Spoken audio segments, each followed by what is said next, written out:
बता, किसके साथ बाहर गुलछर्रे उड़ा रही थी? किसके साथ चक्कर चल रहा है तेरा? चक्कर? मेरा कहीं चक्कर नहीं चल रहा।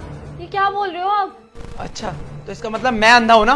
अभी मैंने जीने पे देखा है कैसे पराये मर्द के साथ हंस हंस के बात कर रही थी तू। स्नेहा, ये किसके साथ बात कर रही है? मतलब मेरे पीठ पीछे ये मुझे धोखा दे रही है। कोई बात नहीं, इसको घर आने दो, आज इसको छोड़ूंगा नहीं। बाहर चक्कर चल रहा है ना तेरा? मतलब मैं ऑफिस के लिए बाहर निकलता हूँ और तू यहाँ पे बैठे बैठे दूसरे के साथ चक्कर चला रही है अपना। नहीं, आप गलत समझ रहे हो। मेरा किसी के साथ कोई चक्कर नहीं चल रहा। मैं आपके अलावा किसी और के बारे में सोच भी नहीं सकती। मुझसे ना झूठ बोलने की कोई जरूरत नहीं है। अगर तेरा बाहर कहीं चक्कर चल रहा है ना तो मुझे बता दे, क्योंकि मैं ना तुझसे बहुत ज्यादा प्यार करता हूँ। तुझे जो चाहिए होता था वो मैं ला के देता था, तेरी हर एक ख्वाहिश पूरी करता था, लेकिन तू मेरे पीठ पीछे ऐसे चक्कर चला रही है। सोच, माँ बाप को अगर पता चलेगा तो उन पे क्या बीतेगी। अरे क्या पता लगेगा मम्मी डैडी को? जब कुछ होगा तो लगेगा ना। देखो स्नेहा, मेरे सामने ये ड्रामा करने की ना जरूरत नहीं है। अगर कुछ है तो अभी बता दो मुझे, कि मैं नहीं चाहता कि मैं बाहर जाऊं तो मेरी बदनामी हो, लोग मुझे कहे कि आपकी बीवी का किसी और के साथ चक्कर चल रहा है। अरे जब कोई चक्कर है ही नहीं तो कैसे पता चलेगा? अरे कैसे पता चलेगा जब कोई चक्कर है ही नहीं तो? मेरा विश्वास करो अभिषेक, मैंने तुम्हारे अलावा आज तक किसी को सोचा भी नहीं है। तुम मुझे एक बार मौका तो दो, मैं तुम्हें बताती हूँ मैं किससे बात कर रही थी जीने पे। स्नेहा, ऐसा है, मुझसे ना जुबान लड़ाने की ना जरूरत नहीं है, और लगता है तू ऐसे नहीं मानेगी। रुक, तुझे भी बताता हूँ। दीदी, क्या चल रहा है ये सब? और ये आप पे हाथ उठा रहे हैं, आप इनको कुछ बोल क्यों नहीं रही हो? बंद कर अपना ये ड्रामा।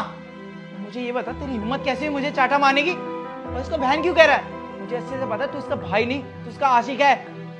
और मैंने ना जीने पे सब कुछ देख लिया। मुझे ये बता, कब से चल रहा है तुम दोनों का चक्कर? ओ हेलो, जुबान ना संभाल के बात कर। अगर तू सब कुछ जानता होता ना तो तुझे पता होता कि मैं इसका कजन भाई हूँ। मामा की बेटी है मेरी, फॉरेन में रहता था, इसलिए शादी में नहीं आ पाए तुम्हारी। कल परसों इधर आया हूँ, ट्रांसफर हो गया मेरा इंडिया में। अगर तुम दीदी के हस्बैंड नहीं होते ना तो जो तुमने थप्पड़ मारा ना दीदी को, इसकी सजा मैं तुम्हें जरूर देता। लेकिन मुझे तो ये समझ नहीं आ रहा कि दीदी थप्पड़ खा के भी चुप क्यों खड़ी हुई है। भाई, आज तक इन्होंने मुझ पे कभी हाथ नहीं उठाया। इन्होंने हमेशा मेरी रिस्पेक्ट की है, बट आज पता नहीं क्या हो गया, मेरी बात सुनने के लिए तैयार ही नहीं है। मैं इनको कब से बताना चाहती हूँ कि तुम मेरे कोई आशिक नहीं, मेरे भाई हो। देख लिया दीदी तुमसे कितना प्यार करती है। अरे हाथ उठाने के बाद भी तुम्हें कुछ बोल नहीं रही है, उसके बावजूद भी तुम्हें सपोर्ट कर रही हैं, और तुमने बिना सोचे समझे इन पे हाथ उठा दिया। अरे शर्म आनी चाहिए तुम्हें। अरे एक लड़की अपना घर बाहर छोड़ के तुम्हारे घर आई है और तुम उस पर शक कर रहे हो। और लड़की अपना घर छोड़ के इसलिए आती है कि उसका हस्बैंड उसकी केयर करेगा, उसे हमेशा समझेगा, कभी शक नहीं करेगा। और तुमने तो दीदी पे हाथ उठा दिया। अरे सोच के देखो, जो लड़की तुम्हारे साथ 2400 घंटे रहती है वो तुम पे चीट क्यों करेगी? और इतनी अंडरस्टैंडिंग तो होनी चाहिए ना। और रिश्ते में अगर भरोसा ही नहीं है तो क्या खाक का रिश्ता है तुम दोनों का? अरे कम से कम उनकी साइड की बात तो सुन लेते, उनको मौका तो देते बोलने का। बिना सोचे समझे ही तुमने हाथ उठा दिया। और दीदी को देखो, थप्पड़ खाने के बाद भी चुप खड़ी हुई हैं, तुम्हारे खिलाफ एक शब्द नहीं बोल रही। और दीदी, अब आपको इस इंसान के साथ रहने की ना कोई जरूरत नहीं है जो तुम पर हाथ उठाता हो।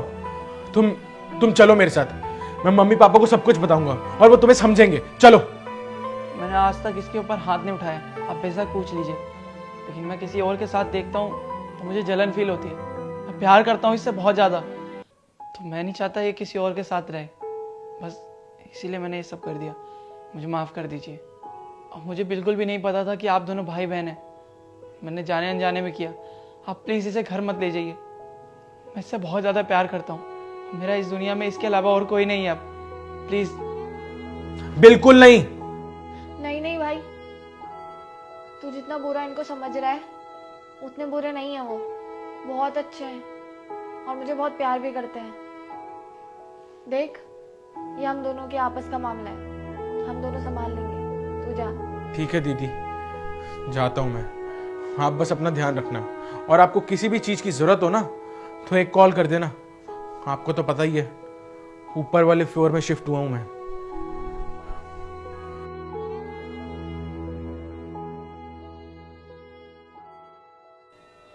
Thank you so much Sneha, मुझे समझने के लिए। मुझे माफ़ कर दो, ये मैंने जाने अनजाने में किया। मुझसे बहुत बड़ी गलती हो गई। मैं इस गलती के लिए बहुत शर्मिंदा हूँ। प्लीज़ मुझे माफ़ कर दो।